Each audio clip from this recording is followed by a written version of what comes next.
Hello friends, here is an important question which many students used to ask that why even the acidic drugs are not properly absorbed in the stomach where the environment is favorable for them, there is acidic pH in the stomach. Rather, they are better absorbed in the small intestine where the pH is alkaline. And while the pH in the small intestine is alkaline, then acidic drugs will remain ionized there. And we know that ultimately it is the unionized portion of a drug which is absorbed. So after all, how can these acidic drugs be absorbed in the alkaline medium of the small intestine? So let us understand this important thing in this interesting video.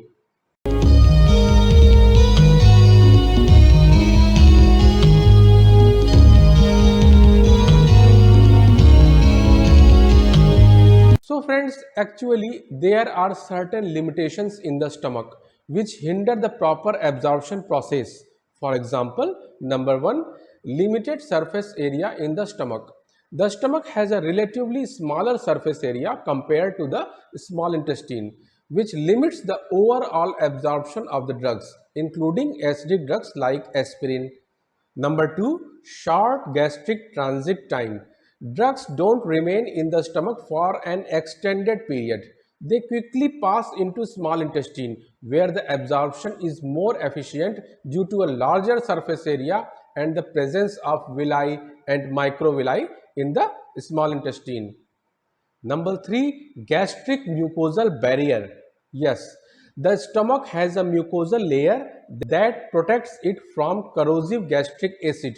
This layer also acts as a barrier to drug absorption, further reducing the absorption of the drugs in the stomach. Now let's talk about the intestine. Even though acidic drugs become ionized in the more alkaline environment of the intestines, several factors still allow them to be absorbed. For example, number one, as I have already told, large surface area. The intestines have an enormous surface area due to villi and microvilli, which compensates for the lower amount of the unionized acidic drugs by providing more opportunities for absorption. So even the small portion of the unionized drug is very well absorbed because of the larger surface area of the small intestine. And also know that it is not so that ionized portion is not absorbed at all. It is also absorbed, though with difficulty. Here, the large surface area of the small intestine plays an important role in overcoming this difficulty.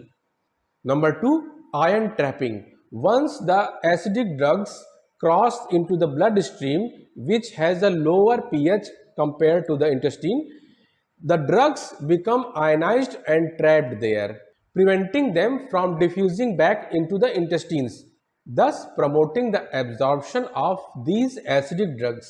Therefore, the combination of the large surface area of the small intestine and the small percentage of the acidic drugs that remains unionized in the intestines allows significant absorption of these drugs despite the alkaline pH of the intestine. So now I hope that you have completely understood this important concept.